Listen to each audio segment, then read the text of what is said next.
All right, boys. So we have a few recent buffs that hit us on the JP version of the game. That involves Chiron and Galatea. Why Hokusai didn't get any buffs with the new interlude campaign, I have no idea. But these servants got some buffs, and I want to go ahead and talk about them. Have not looked at these buffs yet, so I'm kind of curious to see what they've done with Chiron and Galatea in particular. I think they're both really good servants already, so I don't really know what they're going to buff on them. So I'm kind of excited to see if they're more minimalistic buffs or if they're really good buffs. But before we begin, you guys know that your boy is on the road to 100K. You know, we just hit 12K, and every like and subscribe helps your boy on that road. So what are you doing? If you're not already, hit that like, hit that subscribe button. It greatly helps me out. If you want extra content, I do stream every weekday over on the Twitch, linked down in the description down below. And if you want extra content, you can click that join button and become a channel member. With that being said, all the shilling is done, and I just kind of want to get into what the buffs these servants got. So Chiron didn't get any buffs to his skills. It's a buff to his NP. Now, Chiron's NP is already quite good because of this effect right here. Being able to remove any enemy's defensive buff and it proccing first basically means that it's a much better version of Pierce invincibility, right? Because Pierce invincibility is basically saying you cannot run, you cannot hide. The dodges, the invincibilities, you know, the common forms of protection that a lot of bosses have, those are not going to work on me. But Chiron basically says literally nothing outside of unremovable buffs will stop me from smacking you with this NP. Now, his overcharge is a little bit weak, so I'm hoping maybe they give him something good to kind of complement that. So let's see. Okay. So obviously they buffed the damage, and they gave me a 150% damage mod against Earth attribute enemies. That's pretty good, because if I remember correctly, a lot of the Knights of the Round Table, a lot of the Knights of the Round Table, who are pretty common enemies, are all Earth attribute. And because he's a single target, you can bring him to pretty much anybody here that's not a Lancer. And even type neutral, he's going to do pretty big damage to them. But then even then, Hiohime, that's a pretty common enemy you'll see in a lot of events. I don't know, the dinosaur is a pretty hard boss fight, if I remember correctly, for one of the more recent events. Yeah, this is a pretty good buff. Just giving him free 150% damage against Earth attributes, that's really good. Kind of disappointed they didn't really buff the overcharge any, or they didn't maybe just say he removes all buffs, because that would maybe filter into him being more of a support. Because if you guys don't know, Chiron's kind of a support archer. You can run him as his own DPS, but he works really well as a support type servant, right? So if he's able to remove all buffs that activated first, that might have made him a bit of a better support, because then you could have him and P remove their buffs, and then you could have the following main DPS's NP go through, and they could use their NP uninhibited at all. But I think this is a very good buff.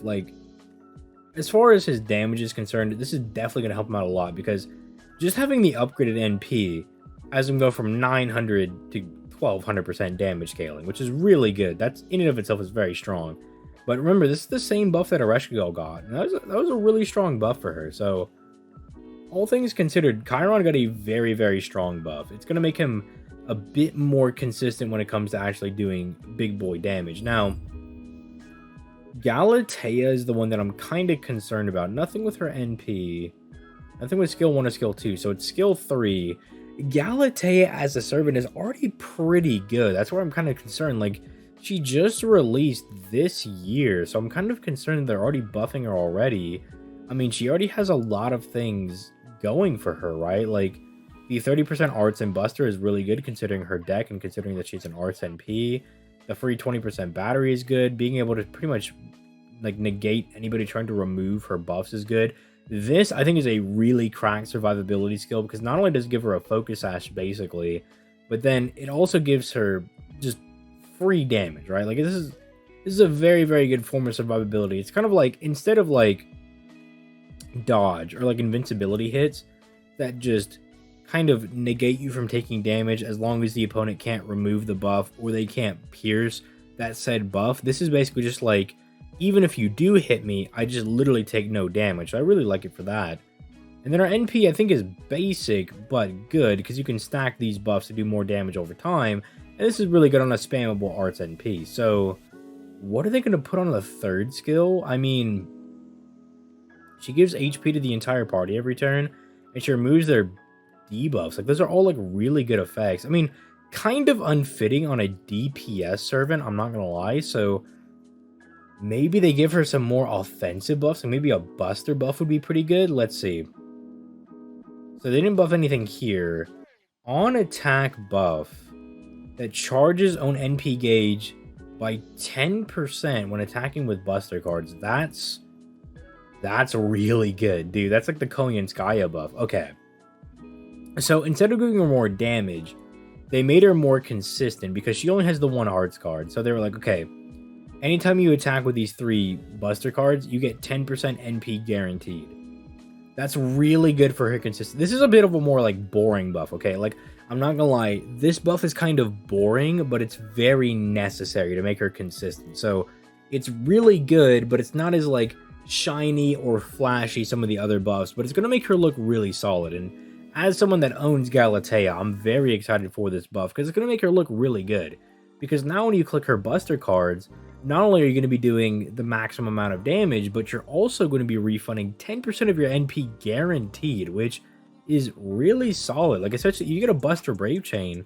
You did a lot of damage with that Buster Brave Chain, but then you also recovered 30% of your NP, which is just really good. Like, this is going to make Galatea much more consistent when it comes to fighting bosses and just being an overall good single target, like, art servant. Like, it's just going to make her very, very good. But I kind of want to hear what you guys think in the comments down below. I think this is a very mixed bag of buffs, right? Because if we look over here, and thankfully the wiki is really good about this stuff, but like, if you look at the characters that hit interludes, like Chiron and Galatea are the only two that got buffs. I was really expecting like a Hokusai buff and maybe a Kama buff.